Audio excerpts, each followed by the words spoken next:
Chapter 20 of The Science of Being Great by Wallace D. Wattles. Serving God. I have brought you thus far through the two preceding chapters with a view to finally settling the question of duty.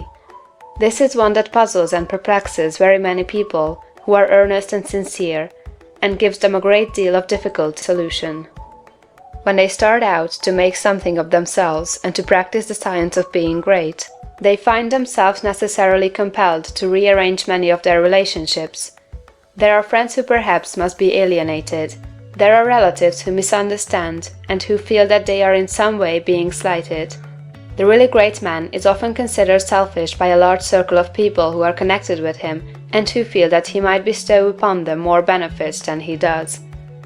The question at the outset is it my duty to make the most of myself regardless of everything else?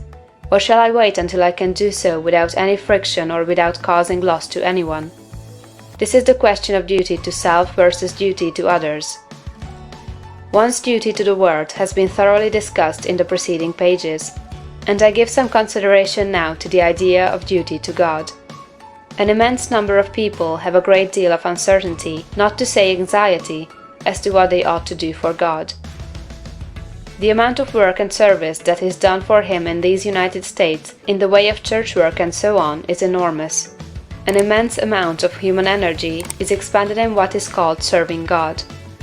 I propose to consider briefly what serving God is, and how a man may serve God best, and I think I shall be able to make plain that the conventional idea as to what constitutes service to God is all wrong.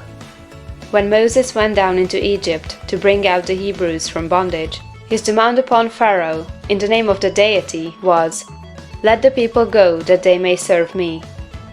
He led them out into the wilderness, and there instituted a new form of worship, which has led many people to suppose that worship constitutes the service of God, although later God Himself distinctly declared that He cared nothing for ceremonies, burnt offerings, or oblation, and the teaching of Jesus, if rightly understood, would do away with organized temple worship altogether.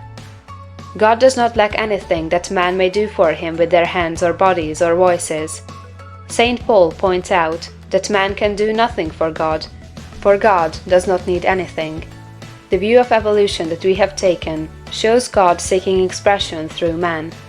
Through all the successive ages in which His Spirit has urged man up to the height, God has gone on seeking expression.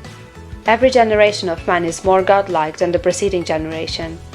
Every generation of man demands more in the way of fine homes, pleasant surroundings, congenial work, rest, travel, and opportunity for study than the preceding generation. I have heard some short-sighted economists argue that the working people of today ought surely to be fully contented because their condition is so much better than that of the working man 200 years ago, who slept in a windowless hut on a floor covered with rushes in company with his pigs.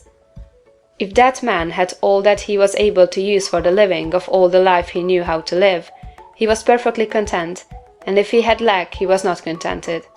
The man of today has a comfortable home and very many things, indeed, that were unknown a short period back in the past, and if he has all that he can use for the living of all the life he can imagine, he will be content.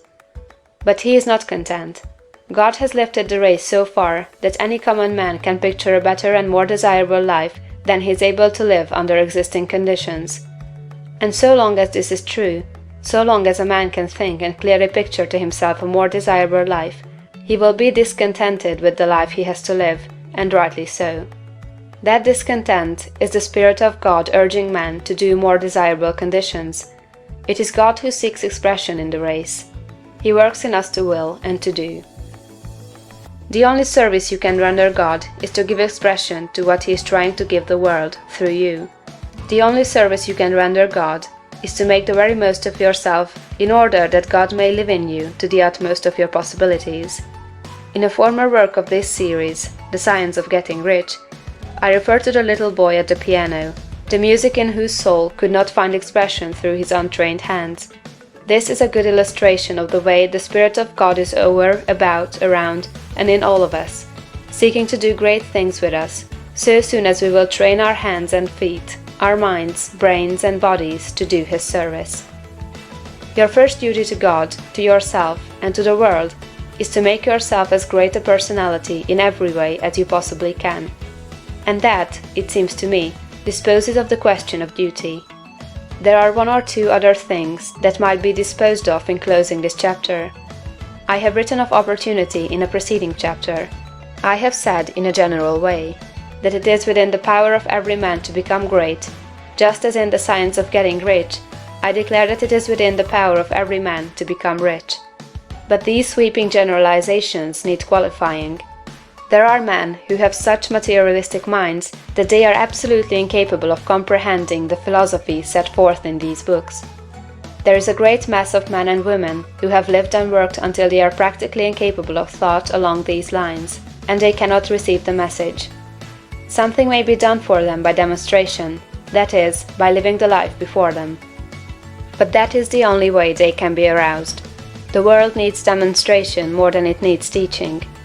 For this mass of people, our duty is to become as great in personality as possible, in order that they may see and desire to do likewise.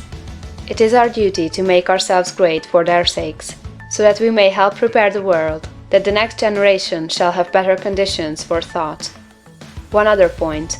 I am frequently written to by people who wish to make something of themselves and to move out into the world, but who are hampered by home ties, having others more or less dependent upon them, whom they fear would suffer if left alone.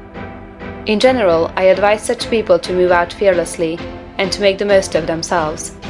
If there is a loss at home, it will be only temporary and apparent, for in a little while, if you follow the leading of spirit, you will be able to take better care of your dependents than you have ever done before.